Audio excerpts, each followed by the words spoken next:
नंदीश्वरी classes में आपका स्वागत है। आज हम कक्षा 11वीं का गणित है ना, जिसमें अध्याय 5 जिसका नाम है समित संख्याएं तथा द्विघाती समीकरण, एक्सरसाइज 1.5.1 है ना। 5.1 का 8वां क्वेश्चन लेके चल रहे हैं। क्या है आपका 1 माइनस आई की घात 4 की वैल्यू निकालना है। क्या करोगे, इसको सॉल्व करना है। तो घात 4 का फॉर्मूला तो होता ही नहीं है तुम्हारे पास, होता है कि नहीं होता है। तो a माइनस बी का होल स्क्वायर का फॉर्मूला होता है। क्या होता है, a square minus 2ab plus B square होता है नहीं होता है। ठीक है, अब इसको सॉल्व कर लोगे। 1 माइनस आई की घात 2 लिख सकते हो, इसे लिख सकते हैं ना। अब इसको सॉल्व करोगे तो क्या हो जाएगा, पहले तो अंदर का सॉल्व कर लो फॉर्मूले के अकॉर्डिंग। तो क्या होगा 1 का वर्ग माइनस 2 इंटू 1 इंटू आई, और b का वर्ग यानी b क्या हो जाएगा आई का स्क्वायर हो जाएगा। अब इसका होल स्क्वायर आपको लिख देना है, लिख दिया ना। अब जो हो जाएगा आपका 1 माइनस 2i और ये आई स्क्वायर यानी कि -1। आई स्क्वायर की वैल्यू क्या होती है, -1 होती है, तो -1 लिख लो कि पावर 2 हो गई। अब -1 और +1 अच्छी तरह से क्रॉस हो जाएंगे, कट जाएंगे, तो -2i का स्क्वायर कर लेना। माइनस का स्क्वायर तो प्लस ही होगा, ठीक है। 2 का स्क्वायर 4 हो जाएगा, आई का स्क्वायर आई स्क्वायर होगा। आई स्क्वायर की वैल्यू क्या होती है, आई स्क्वायर की वैल्यू क्या होती है -1 यानी -4 आपका आंसर होगा। काय का 1 minus I to the power 4 का। ठीक है, ये सवाल सॉल्व हो गया आपका। अगला क्वेश्चन लेके चल रहे हैं। चलिए अगला क्वेश्चन अपना 14 5.1 का, इसको a प्लस आई बी के फॉर्म में लिखना है। ठीक है, तो समझ में तो आ गया होगा कि क्या करना है, क्या करने वाले हैं। अब जो a प्लस बी और a माइनस बी के फॉर्म का लिखा हुआ है ना, तो a plus B into a minus B यानी क्या हो जाएगा formula a plus B into a minus B equal a square minus B square. ठीक है ना। अब इसको सॉल्व कर लो। a यानी 3 का वर्ग, b यानी कि i√5 का वर्ग अपॉन, ठीक है। अब इसको कोष्टक खोल लेना, √3 प्लस √2i, माइनस चिन्ह का गुणा कर देना। ठीक है ना, माइनस चिन्ह से अंदर खलबली बच जाएगी, यानी कि चिन्ह बदल जाएंगे सब रे। -√3 हो जाएगा प्लस i√2 हो जाएगा। ठीक है, अब क्या करोगे, इसका वर्ग कर लेना। 3 का वर्ग 9 हो गया, माइनस आई का आई स्क्वायर होगा और √5 का 5 हो जाएगा। ठीक है, अपॉन, अब इसमें से +√3 और -√3 कट गए, और इनको जोड़ लेना। तो क्या होगा 2√2i हो जाएगा। ठीक है, अब क्या कर लेना है आपको कि 9 तो जो हो जाएंगे, आई स्क्वायर की वैल्यू क्या होती है -1 है ना, तो जो हो जाएगा आपका 9 -1 तो जो हो गया इंटू 5 अपॉन क्या बचा जी 2√2i हो जाएगा। अब क्या करना है आपको, इसको जोड़ लो।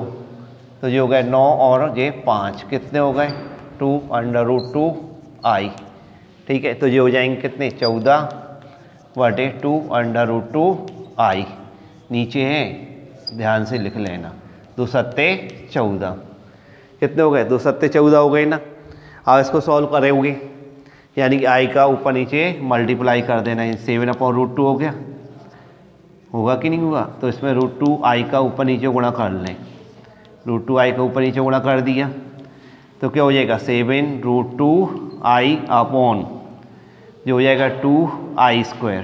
क्या हो जाएगा 2i स्क्वायर होगा, 2i स्क्वायर हो गया तो क्या आ जाएगा जी आपका 7/√2i अपॉन -2 हो जाएगा। कितना हो जाएगा -2। ठीक है, तो ये आपका आंसर हो सकता है कि नहीं हो सकता है, तो माइनस ले लो ऊपर, क्या नीचे तो लगा ही नहीं जाता, -7/√2i अपॉन 2। ठीक है, इस प्रकार से ये आपका a प्लस आई बी के फॉर्म का लिखा गया ना। ठीक है, a प्लस आई बी के फॉर्म में लिखना था। आपका 5.1 आपकी क्लियर हो गई ना। आप इसके सारे प्रश्न कर लेना। ठीक है, अब अपन देखते हैं कोणांक और मापांक की ओर। ठीक है, कोणांक और मापांक निकालना है 5.2 पे। ठीक है, तो कोणांक और मापांक को समझ लें पहले।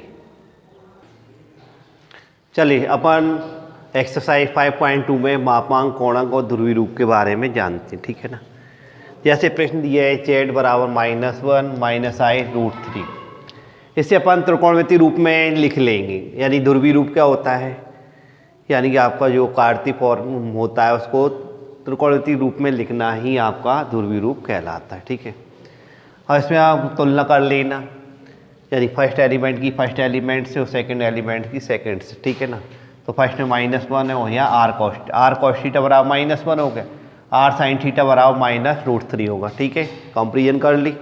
अब क्या करना है, जैसे फर्स्ट इक्वेशन को सेकंड मान लेना, इन दोनों को वर्ग करके जोड़ना। वर्ग करके जोड़ा तो r² cos square r² sine square जोड़ दिए बराबर -1 का वर्ग प्लस -√3 का वर्ग जोड़ दिया।